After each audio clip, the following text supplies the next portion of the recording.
We're going to use Pascal this time,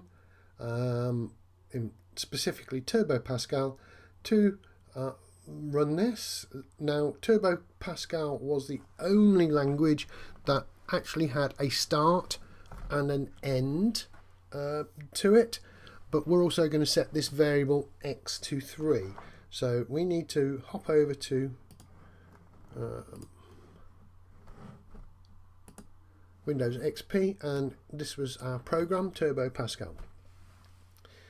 Now, just as in Java, if you watch the Java video, you have got to declare your variables before you can use them. So we can't use the mouse in here. I'm clicking like crazy, nothing's happened. We've got to use the keyboard to run along.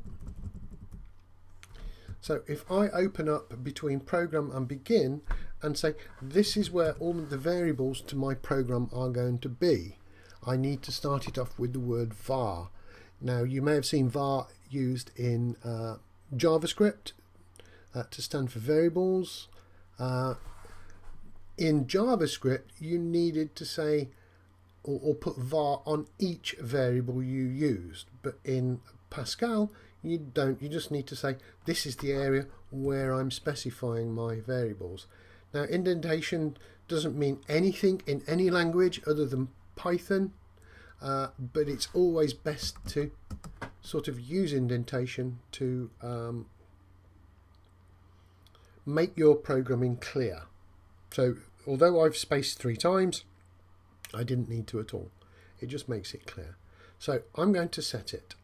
So x is my variable name, the identifier, and this is a difference because I need to use the colon after it to say that's the end of the variable, and then I need to say what type it is, and this time I need to say it's an integer.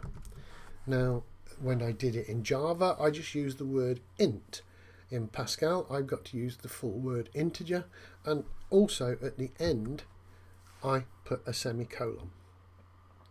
So that is saying that in my program I'm going to use a variable called x. So in my program, which goes between the begin and the end, remember I can't get there with a mouse, I'm going to write my code. So I'm going to start here, and I'm going to say that x equals 3, and I'm going to end it with a semicolon. And that is setting x to 3 in Pascal. As you can see, it's a little bit different. It's got the key term var for a whole block of variables.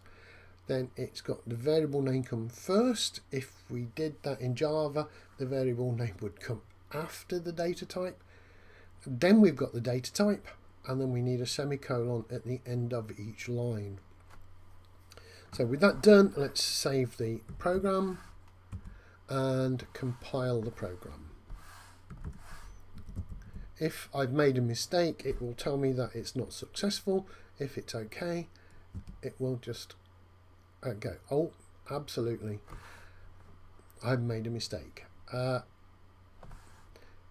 can't just use equals in Pascal. I've got to use a special assignment operator, which is the colon followed by the equals. So that just means equals, but in Pascal I need to use the 2 symbols for assignment. The equals symbol means assignment. But did you see how the compiler picked up the error and wouldn't let me go any further until I corrected the error? So again, I'm going to choose to save, and then I'm going to choose to compile my program, and this time success. Press any key. So quite a few differences in Pascal to everything we've run so far. And actually, let's run this program. Again, it shouldn't do anything because we're only setting x to 3. Press any key. So to run it, I need to press Alt and R. Run it, and it should just throw up a black window. If anything, nothing at all. It's not waiting for any input. It's run the program and it's stopped.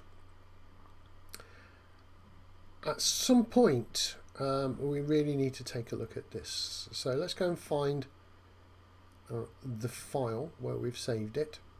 ignore this. This is just telling me where the command window is. So let's go into my computer. Imagine it's on C, Pascal, Ball and Turbo Pascal. Oh, it's not there. Oh, where have I saved it? TP, there we go. These are all the libraries.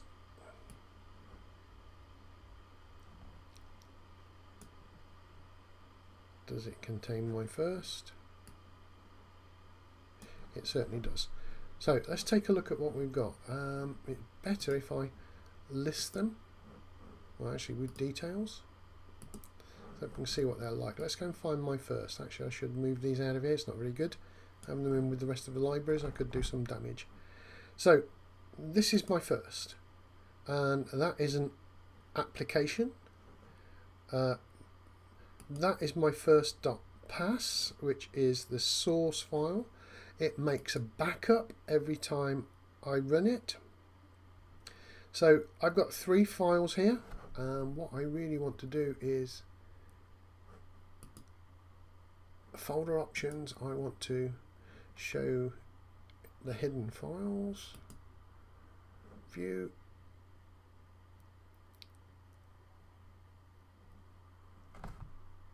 There we go.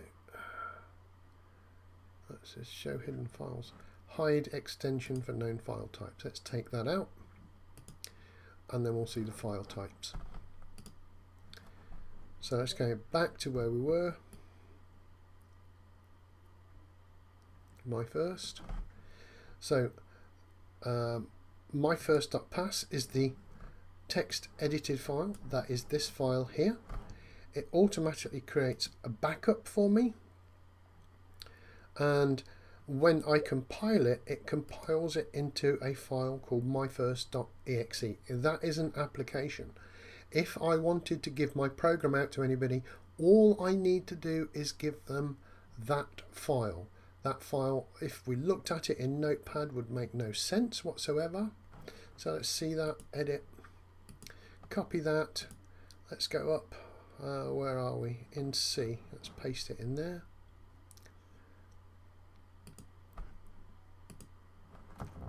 And let's start Notepad.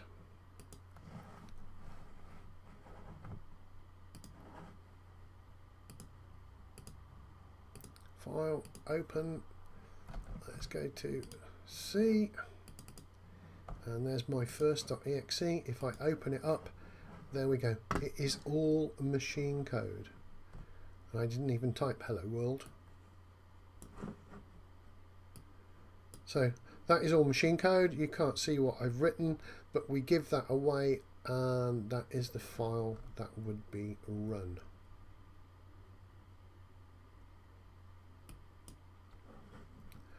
So that's it in actually I'm not too sure about that.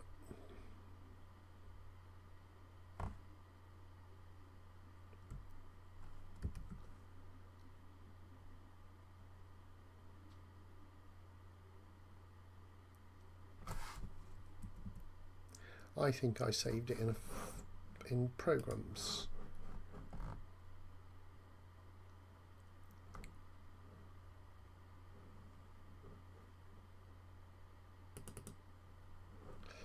Anyway, I'm prevaricating here. The same thing happens. I think that's an earlier version of something I did. Yeah.